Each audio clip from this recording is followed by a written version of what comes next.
My name is Cary Brus. I'm not a polished speaker. I'm not a public speaker, so I will have a tendency to do a little bit more reading than some of your other speakers. But I want to thank Renee for the invite to come and speak to you guys. It's great to be back in Sublette County.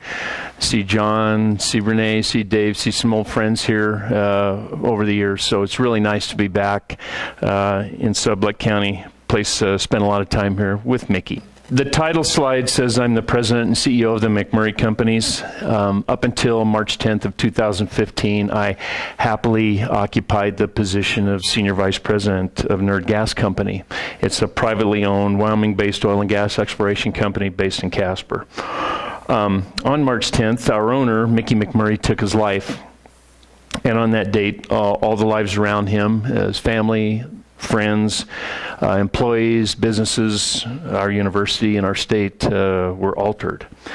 I grew up in Cody. I'm a geologist, undergrad degree in geology and a graduate degree in finance.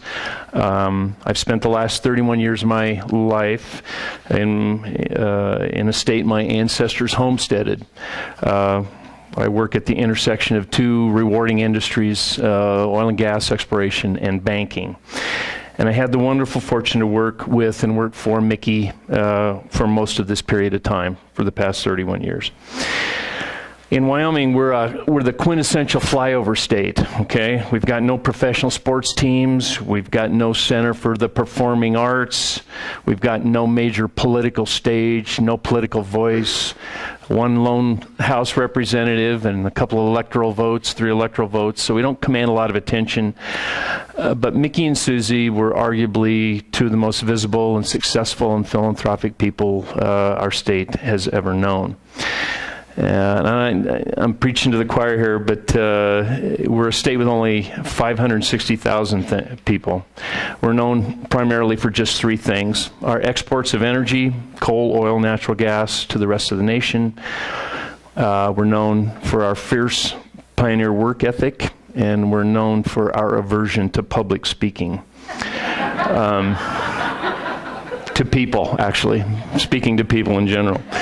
So when things get tough, we don't talk much. We cowboy up and we push through. And that's kind of the message that we give to our kids, right? It's not just a clever t-shirt phrase. It's something that I've said to my own boys and something we tell our children. Stop your whining, cowboy up, rub some dirt on it, and push through.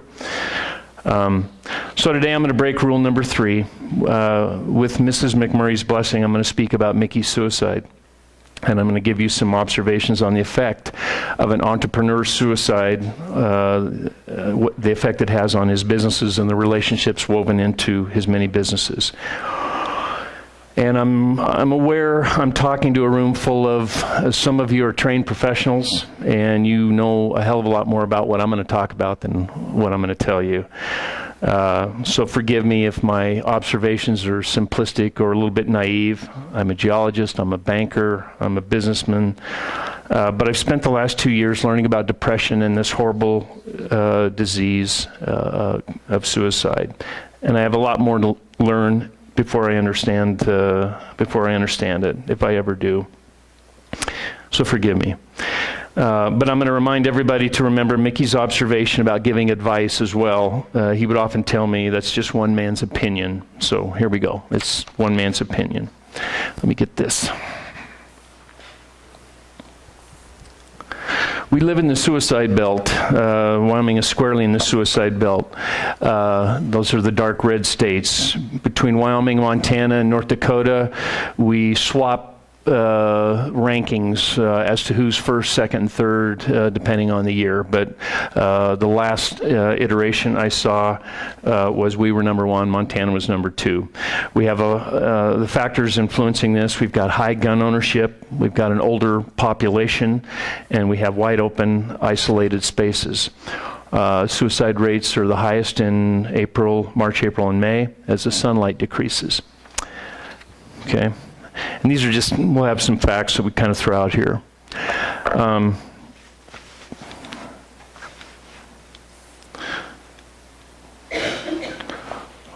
We're going to talk about some of the lessons. The name of the presentation is called Lessons Learned. So this is a brief outline of what we're going to talk about. We're going to talk about the previous McMurray company structure.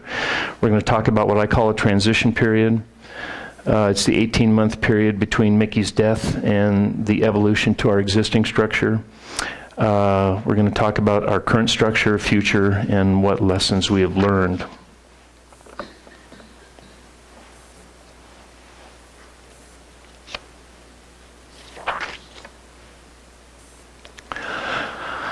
Suicide is an epidemic.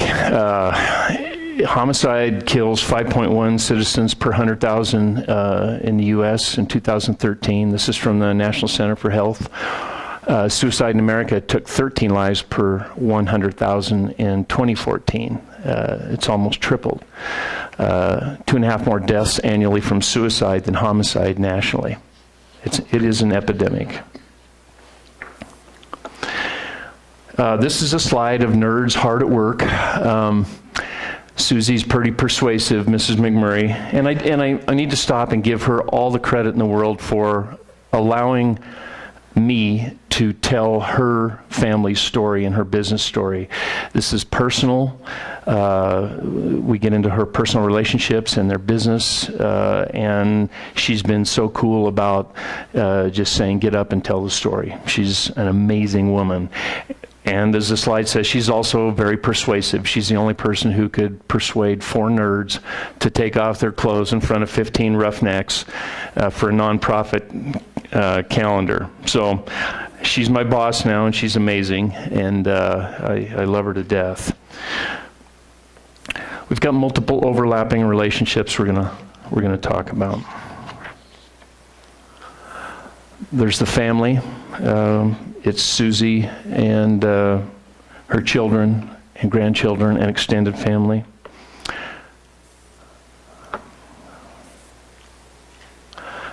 Here's Mick with his trusted advisor. Mickey was getting dressed down in the Denver hangar for the Wildcatters Ball in 2008. We don't think he knew he was receiving the award for Wildcatter of the Year. This is kind of like the Academy Award, Best Picture, Best Director, Best Film deal for the oil and gas industry. We were invited down. He didn't know he was getting the award. If he did know, he'd act very surprised. So Susie was helping him getting dressed with his cufflinks there. The other factor, the employees. We consider ourselves extensions of the McMurray family. At NerdGas, you didn't go to work. You went to build a better Wyoming every day and have fun doing it. Primary mission was creating jobs. That was Mickey's focus as a businessman. He was all about job creation and supporting families through good paying jobs. So these are nerds in action. Down in Houston at the National NAPE. It's a petroleum expo down there. It's the largest gathering of geologists and landmen. About 17,000 geologists or landmen show up down there each year.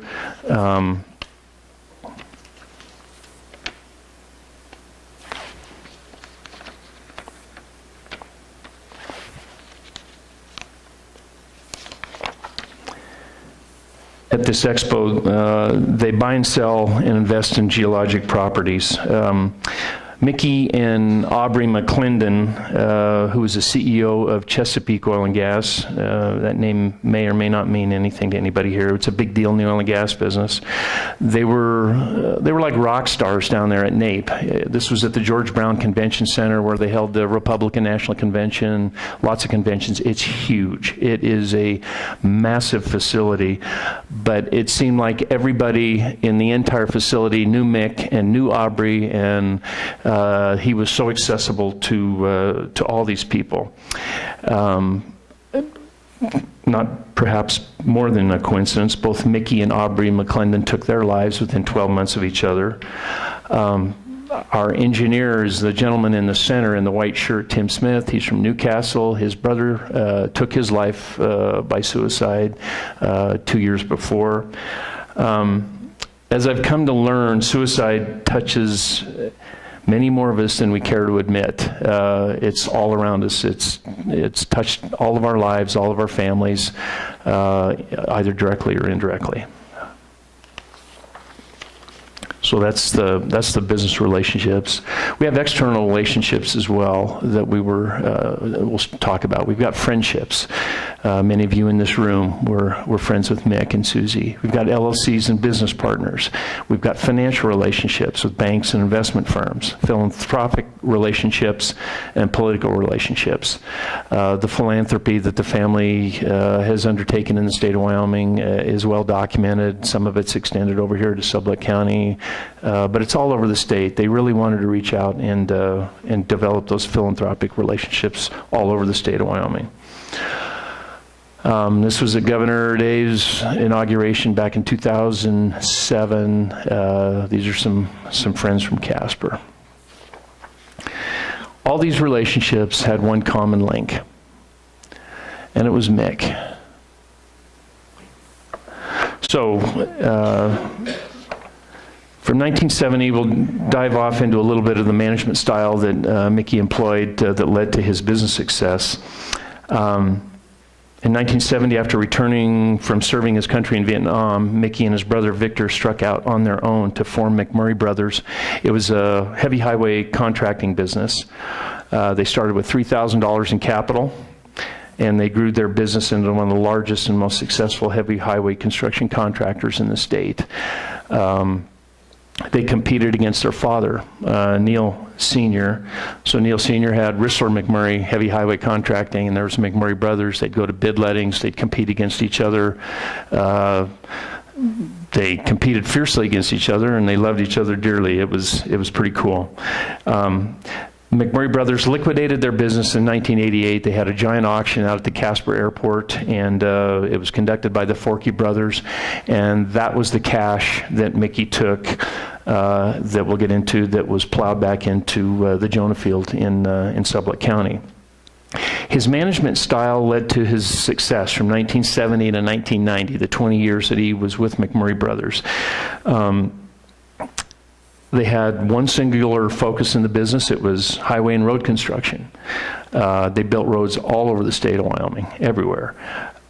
Cost control was absolutely imperative to remaining in business, and decision control was centralized with Mick and Vic. That's how the critical decisions were made. Centralized planning. So they take the money from the McMurray Brothers sale, and he took his proceeds and he formed a company called Nerd Enterprises in 1992. He invested with McMurray Oil Company. That was a family-owned oil company that his father had, and they purchased a little wanted group of leases in western Wyoming and Sublette County from Home Petroleum. They bought the leases for $200,000, and that was the core foundation of the Jonah Field. Jonah Field and the Pinedale Anticline in western Wyoming turned out to be one of the largest natural gas fields in North America. Okay, densest concentration of natural gas that as a geologist I've ever seen per acre. Nerd Enterprises was a small and nimble company. The same centralized decision-making process that formed the success of McMurray Brothers construction was used in the energy business. Mickey made all the decisions. Everything went right up to him. He approved all the CapEx, capital expenditures, and managerial personnel. And his CapEx decisions were based primarily on intuition more than analytics. Not big on analysis, internal rate of return, stuff like that. It was right here. Who's my partners? Is this a good deal? Will it create jobs? Much more grounded approach to business than I was used to coming from the banking business. I went to work for Mick in 2000, June of 2000. August 15th of 2000. Came from 14 years in the banking business. He had called me in 1994 and said, hey, come down to Pinedale, drive out on Highway 191, turn right at mile marker 63. It's a one-track road, a little two-track trail out there. Turn left at the Dead Cow after 5 miles and you'll see me out there. And So I came down from Cody, and sure enough, it was a 2-track road, and I'm driving out there, and I'm looking for him, and there's nothing out there. It's sagebrush, right? And I see this tall, lanky guy, and he's waving me down, and I spend the whole day with him, and we're driving around, and he's a bit of a wild man. It's like, the compressor site's going to go over here, and the pipeline's going to go over here, and we're going to do this, we're going to do that. And all I can see is 3 lonely little wellheads out there, and that's it. And we get to the end of the day, and I said, well, Mr. McMurray, what is it you need? And he said, well, I'd like, and I was working for a bank. I did oil and gas financing. I loaned money to oil and gas companies from the Canadian border down to New Mexico. And he said, well, I need $5 million. And I said, well, I can't loan you that amount of money. This isn't bank risk. This is investment grade risk. You need to go find some investors. Okay. And I remember as I left, driving out the field, that he was such a nice guy. I hoped this poor son of a bitch makes something of himself someday. You know, he just wanted him to succeed. He was so nice. So he hired me a couple years later, and I was the only banker, little aside, that turned down a loan on the largest natural gas field in the world, perhaps. So probably why I didn't do very well as a geologist or a banker, I don't know.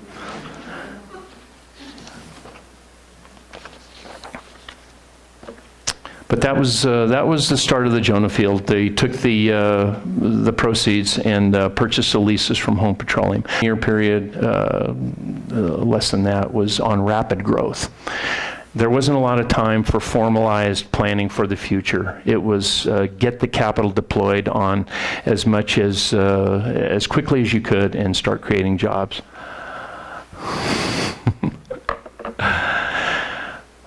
There's a friend out there from Cody, I see. So back in the day, these were 2 roustabouts looking for work. This was at the Wildcatters Ball. This is John Martin on the left and Mickey on the right. The capital to fund Mickey's mission to build a better Wyoming could be traced to the Jonah Field and the success of a dedicated group of hardworking Wyoming sons. These 2 gentlemen were the first to glimpse the potential of the Jonah Field. The sale of the Jonah Field to Alberta Energy Company in 2000 and the subsequent sale of the Pinedale Anticline to Shell in 2001 provided the capital to fund the next 15 years of furious growth. So over the next 15 years, we participated in energy projects in the Alaska Cook Inlet and the North Slope, North Dakota, Texas, Utah, Montana, Wyoming. We have invested and have investments right now in gas to liquids projects in Texas and in Wyoming, coal gasification in Wyoming, over in Johnson County, real estate, commercial real estate development in Colorado, all over Wyoming, Casper to Pinedale. Ranching, participated in ranches in these 5 counties. Started a charter aviation business in Casper. We had 5 aircraft and a helicopter hangars down in Denver and Casper. We started Wyoming's first newly chartered bank in 20 years in Casper and Cheyenne, Jonah Bank of Wyoming, 2 locations in Casper and in Cheyenne. Mickey knew I was in the banking business before for 15 years. He came to me in 2003 and said, let's get into the banking business. I said, are you nuts? That's not a fun business. And no, he said, I'd like to start a bank. I'd like to try it. And we tried to buy a bank down in Evanston and failed. And I thought that issue had died. And he came back in 2005 and he said, let's start one from scratch. And so we did, and it's turned out to be one of the most pleasant experiences that we've ever had as an investment. And he truly loved that business. We started an oil field equipment company, M&N Equipment Company. Carol worked for us out at M&N for many years. And startup LLCs in Wyoming and Colorado. 86 LLCs at the time of his passing. and lots of philanthropy, Boys and Girls Club, Child Development Center, University of Wyoming, and many, many, many more. So I think they have plowed $59 million in donations from 2001 to end of 2016 back into communities all over the state. So an entrepreneur is a person who organizes or operates a business or businesses and takes on greater than normal financial risks in order to do so. Some synonyms are mogul, tycoon, businessman, enterpriser, and Mickey was the classic entrepreneur. Important decisions, internal and external, were made by Mick. We all worked for him, but he made the big decisions. And he worked really hard to allow his family to be family. He shielded them from business details. After he died, Susie and the family didn't even know probably of 75 of the 86 LLCs that he had created. Never heard of them. Didn't know they existed. He made sure that they were just tried to be as normal as they could and kept them away from the family, kept the family away from all the business details. There was no discussion with senior managers of the plan if Mickey were hit by the tomato truck. And I would ask him, what happens if you get hit by a tomato truck? We need to have some direction. And he would sidestep the question and avoid it entirely. His plan was consistent, and that was to build a better Wyoming, and that was often his response, just keep going. He single-handedly created 200 plus direct jobs for people like me, and then over 500 indirect jobs in Wyoming. That was really important to him. An important tenet of his business philosophy was personal involvement, personal interaction with the personnel, and personally visiting each site of every investment he made, regardless of the location. So it didn't matter if we were drilling a well on the North Slope, or if we were digging a foundation for a building in Laramie. We were expected to be on site on the North Slope, or in Laramie, or in Cody, or wherever, and inspecting the project going on. We had to be personally involved, and he made it a point to be personally involved on each one of these projects as well. So building a better Wyoming, it wasn't just a catchphrase that defined him. He didn't invest with J.P. Morgan or Morgan Stanley. He kept his capital local, and sometimes to his detriment and his family's detriment. But job creation, I keep coming back to that. That's still our main focus. On-site due diligence was and remains a requirement before any investment can be made. So here's just a couple slides. We'll thump through these on some of the due diligence. This was up in the Cook Inlet, just outside of Homer, Alaska. Due diligence with the bank over in Jackson. This was the Jonah Field down at Laramie, inspecting the Jonah Field turf at the Jonah Field with Mickey and Susie and Tom Berman. This was a well we drilled in Albany County, outside of Laramie. The UW football team came out. They wanted their pictures taken for some football program or something. That was the only successful thing actually about this entire day, was the photo. The well was a smashing unsuccess, and we lost a lot of money on it, but we met 6 or 7 really nice young men out there who were, and if you can't tell, they're the big guys. The nerds are all the little dinky guys in the t-shirts. So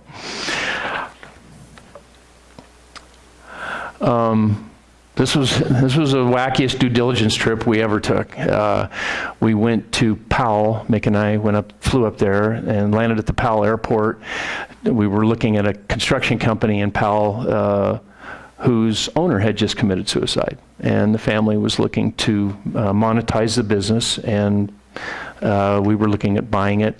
But this was the crew car, so that we were given at the Powell airport.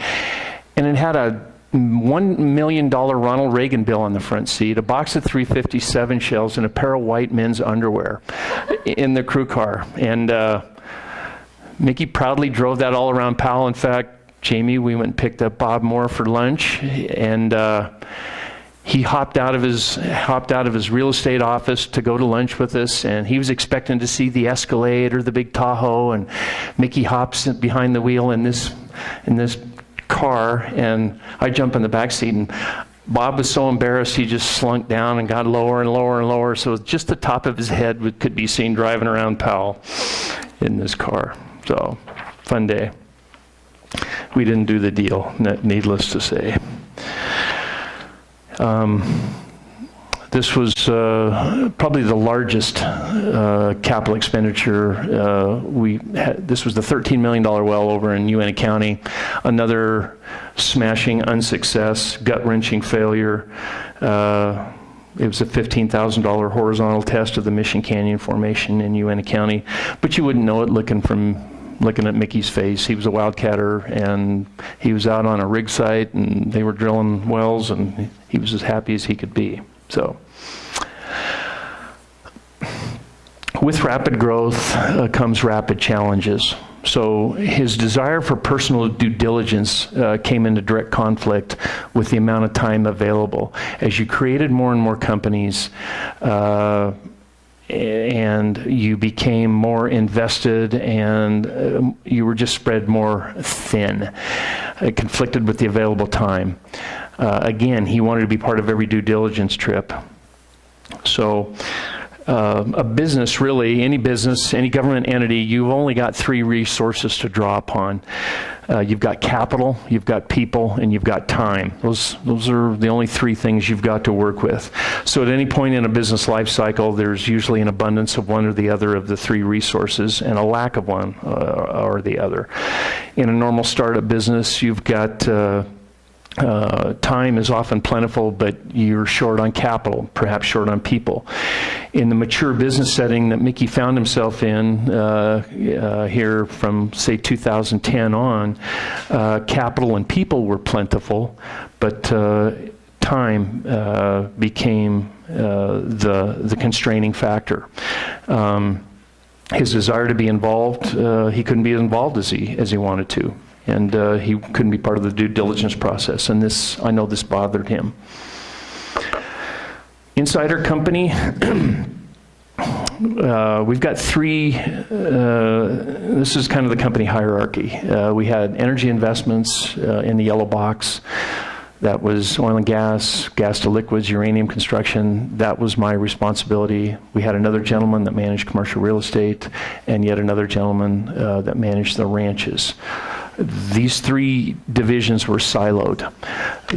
They didn't know what I was doing. I didn't know what they were doing, and that's exactly how Mickey wanted it. He wanted everything flowing right up to him with no cross-communication between the three silos. And I think this had a big effect on his depression as you head into 2013, 2014. There was little interaction or communication between the divisions. There began to be internal competition for capital, and capital is the lifeblood of any business. You got to have it. And so we began competing internally, and we didn't even know we were competing internally because you weren't talking to the other divisions. So I'm going to Mickey saying, hey, we'd like to invest in an oil and gas project in Converse County, and here's the proposal. It's a $5 million investment, da-da-da-da-da. Maybe later on that day, he was getting another request from one of the ranching guys, the commercial real estate guys, to purchase a building in Cheyenne or invest down in Denver or something like that. And those demands, I think, began to weigh on him. There was no comprehensive global McMurray company planning. And internally, he began to have trust issues with some of his managers. Some of the stresses on entrepreneurs. So it may or may not be completely applicable to everybody in the room, but the original presentation was asked to be given to business people, small business owners who own your own business, who maybe don't understand the importance or haven't recognized the importance of estate planning right off the top. So little ad there for an estate planning attorney. If there's anybody and you own a small business, get with an attorney, get with a estate planning attorney, or your professional CPA, and it can take a lot of stress off you if you own a business. So, but these were the stresses that Mickey was having.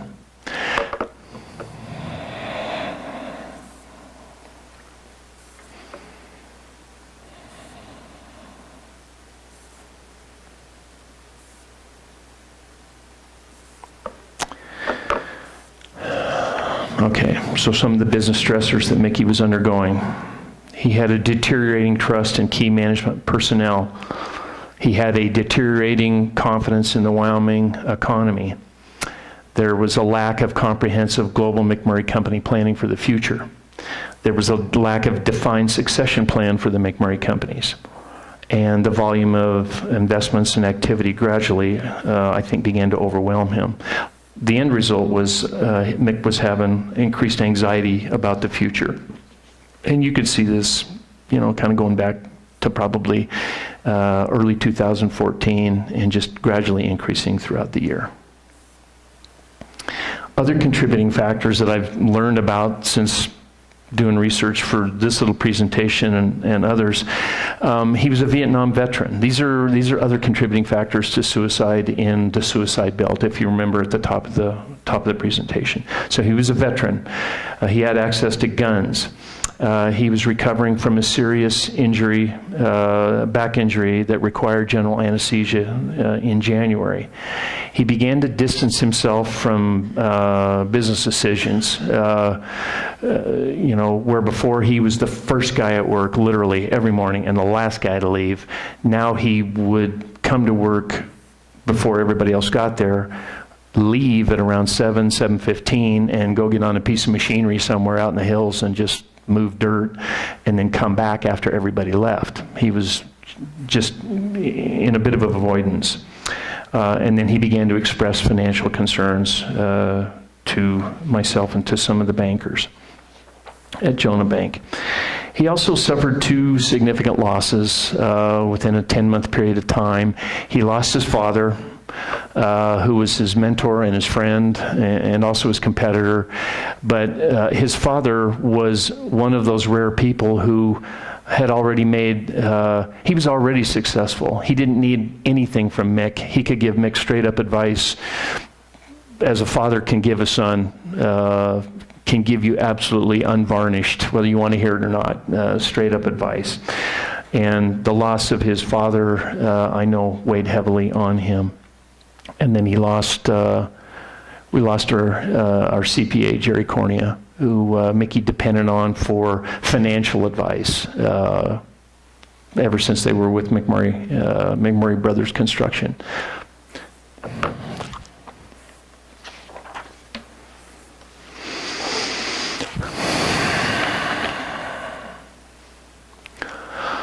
So here's our second suicide fact. Mortality rates throughout the U.S. are declining in most aspects. Homicides are trending down. Modern medicine reduces fatality rates of disease. Car accident deaths are in decline, and yet suicide rates are a national epidemic. They've risen 24% from 1999 to 2014. So we're in number 2. We're in our transition period.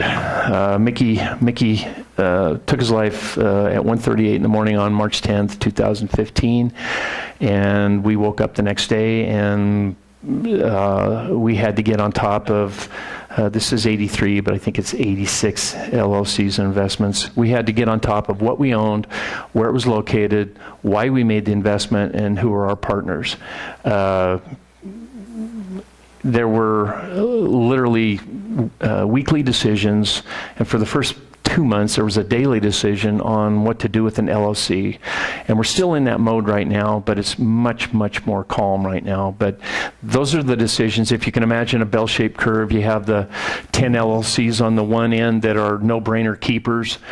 You got 10 LCs on the other tail end of the bell-shaped curve, like what in the heck were we thinking about? Why did this investment get made? And then you've got the 60-some LLCs in the middle. Did they need more capital? Did they need more people? Better management, less capital? Should we shut them down? that's kind of the mode we've been in for the last 24 months. To learn and control. So we immediately had to try and figure out interpret Mickey's desire for some of these companies and speculate on what he would want going forward. When he was the point of the spear on these 83 LLCs, there wasn't a lot of communication, so we had to try to think like Mick and at the same time understand that Susie was now our boss, okay?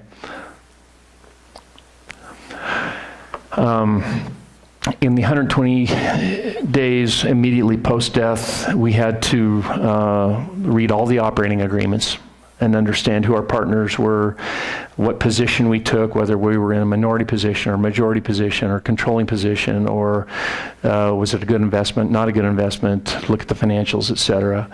We had to understand what capital expenditure obligations we had on construction projects, and we had to meet all of our partners. So you're in a whole new state of management. You were working, 14-hour days, 7 days a week for at least 3 months, just trying to get on top of all of this stuff. And on top of that, we had an estate valuation. The IRS wants their check as well. So you have a 15-month deadline with the IRS to value one of the largest estates in the state of Wyoming and value all the underlying assets and businesses as ongoing entities, so that you can determine a tax nut that you've got to meet with the IRS. And that was a job on top of a job.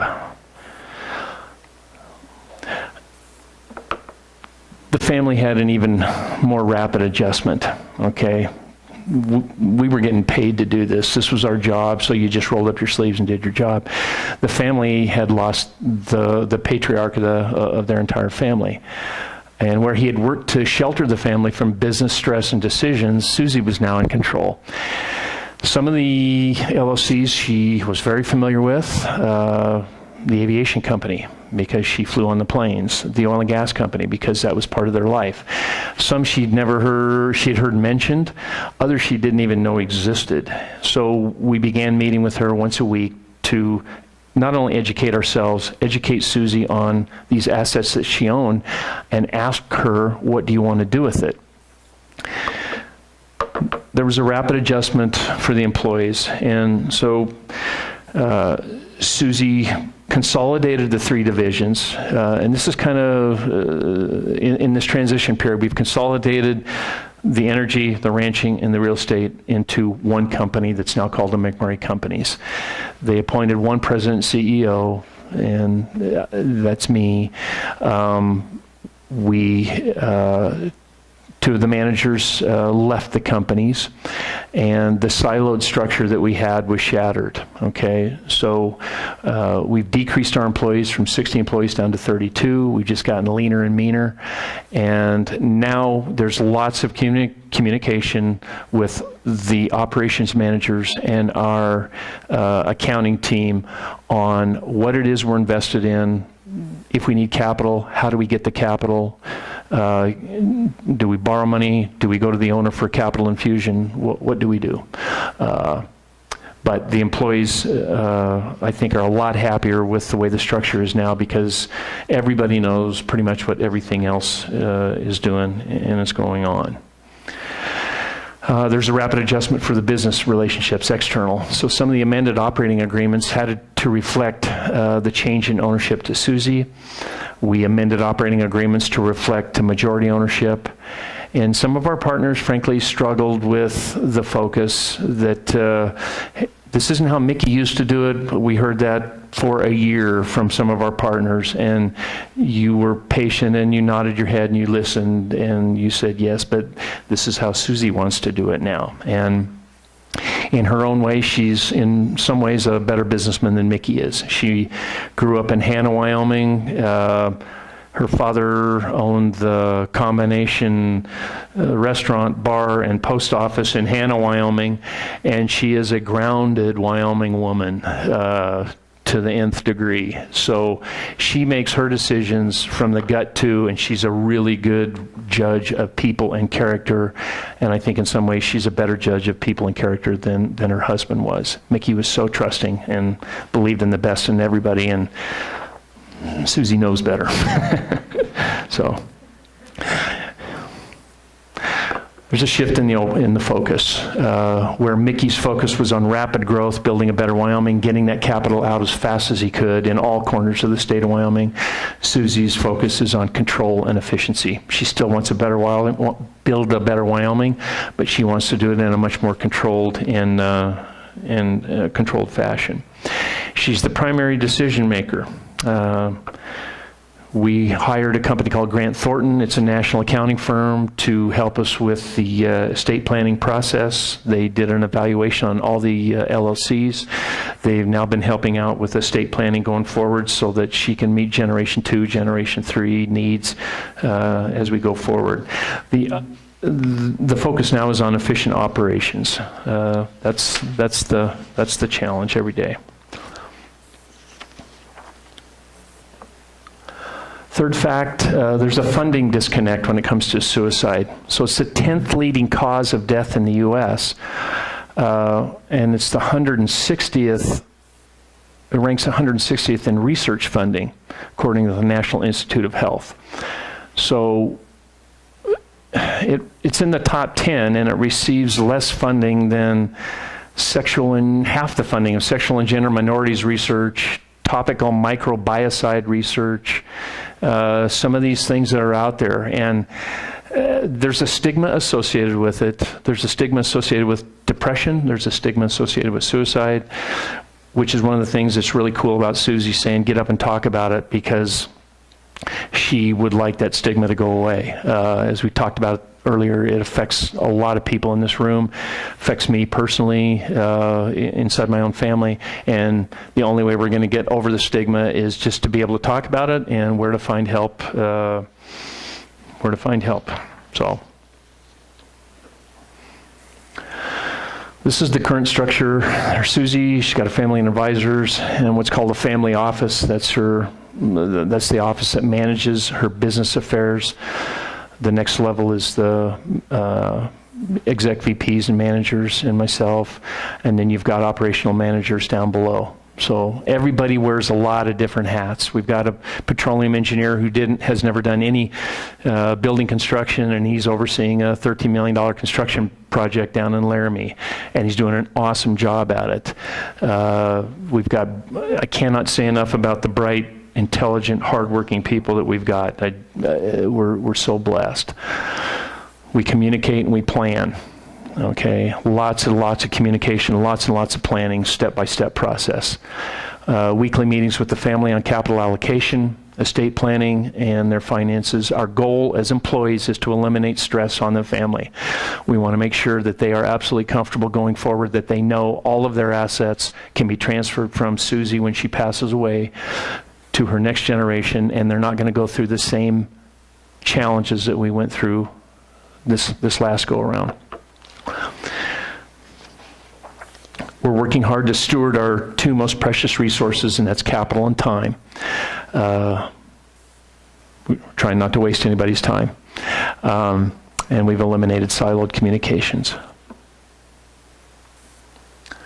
So 18 months of efficiency gains. This is a little dated. It's probably closer to 25 months now. Retain the 10 no-brainer keepers, shut down the 10 no-brainer losers, work through the balance of the rest of the LLCs and figure out what they need to make them successful or whether or not they should be shut down. We've collapsed all of our internal overhead into one company called Home Ranch Office. That's to effectuate a more efficient capital allocation among all the companies and be able to let Susie know what she's getting for her payroll dollar. And we're stressing internal rates of return for metrics for capital allocation. It's a lot less gut level intuition. We're running the numbers. We're trying to honor the risk-taking genetics that Mickey had. At the same time, you're trying to be a little bit more systematic about, all right, we got to have an acceptable rate of return, otherwise we're not going to do this. So Time will tell whether or not we're successful. Here's the future. We're working down to our core entities. We're trying to identify opportunities. We're just now reaching the point now where Susie is comfortable in the control and efficiency gains that we've made over the last 25 months. We're now just beginning to look at new investments in oil and gas properties, real estate, other things. She's comfortable that she has the people and the team and her understanding of what she owns. She's letting us kind of get outside of her comfort box, I guess, if you will. We're looking for what we call acorn opportunities for asset and cash flow growth. Excuse me. So, males in the room, you're the target here. White males are at risk. Females attempt suicide more often than men, but we're apparently better at it.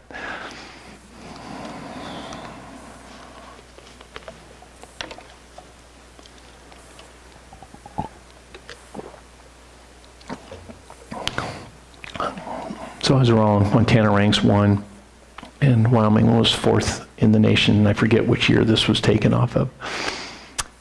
But that's pretty current, Cary. Is it pretty current? We used to be number 1 about 3 or 4 years ago, but now we've dropped. Good. Any reason why? Do you know why? I like to attribute it to education that we've been doing, but I don't have the. Yep. It's not considered a trend until it's over 11 years, 7 years.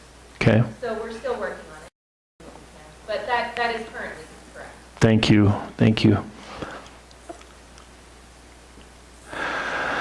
So here, this is kind of, we're getting down the punchline towards the end. These are the lessons that we've learned. If you're an entrepreneur and you are busy and you have a family-owned business, plan, okay? Make hard choices. It's not easy to do that. You are contemplating your own mortality. You're contemplating hard decisions among this person versus that person internally, but it's really important. You need to identify your desired goals on what you want your company to look like going forward. You need to task your managers with translating your desired goals into a plan. It can be nothing more than just a yellow legal tablet, but make sure your managers start the process. You need to communicate the plan with the family and the managers such that everybody is in the loop on this. You need to revise the plan. Goals change, families change, businesses evolve, and you need to learn the hardest lesson of all, and we'll get into that. So controlling your future, which businesses do you want to survive and receive capital? How do you want your businesses ran? How do you want your ownership structured? Who should manage your business? Should be a family member. If you can't trust your family member, then you're going to have to find that trusted advisor to step in and say, I want you to handle this on behalf of my family. Some family members are very capable of managing the family business. Others would be a disaster to manage the family business. And those are the hard decisions that you need to make. You need to task your managers. You need to give them deadlines and to bring a plan to you. You need to revise the plan. You need to hold them accountable. If something in your gut says as a manager they cannot be trusted, you need to fire them. You need to be slow to hire and quick to fire. If I could give anybody that advice, that's the advice. Mickey knew he was having trouble with some of his senior people, and for whatever reason he wouldn't terminate them. And so as a manager, as a business owner, that's really good advice. Be slow to hire and quick to fire.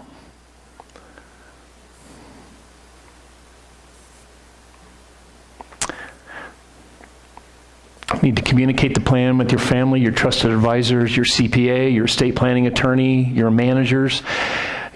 You need need to trust them. Once you've picked your team, then saddle up and trust them. You need to tell them, I want these businesses to survive. I want to put this amount of capital into this business. I want this guy to be my president. I want this guy to manage that company. Everything else, liquidate it and give the money to charity or whatever the heck you want to do. But you need to give clear, succinct, concise instructions to people with a plan for them to follow going forward. No communication is not a plan. You need to revise the plan. Tax laws change. The plan should change. Local economies change. Families change. People get married. People that were trusted before maybe can't be trusted now. Businesses are never static. Okay? They're either growing or they're contracting. It's one or the other. They're never static. So you need to recognize that and stay on top of your plan with your advisors. Change it all the time. And here's the hardest lesson to an entrepreneur. The traits that made you a good entrepreneur do not necessarily translate into being a good succession planner. You need to recognize your own limitations. And I wish I could go back and have conversations with Mickey now that I kick myself for not having the courage to have, frankly. And this would be one of them.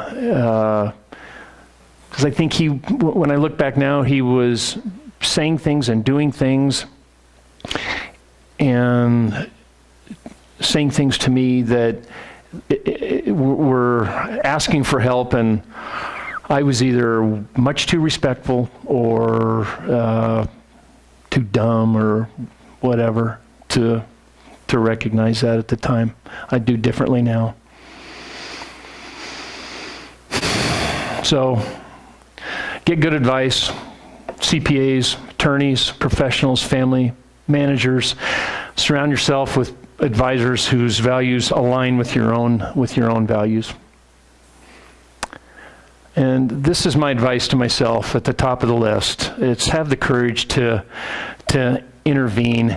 If you know somebody is struggling out there in your family, in your company, in your community, have the courage to go up and talk to them about depression and suicide. I was touched by Jack's comment that he had the courage to look after his mother.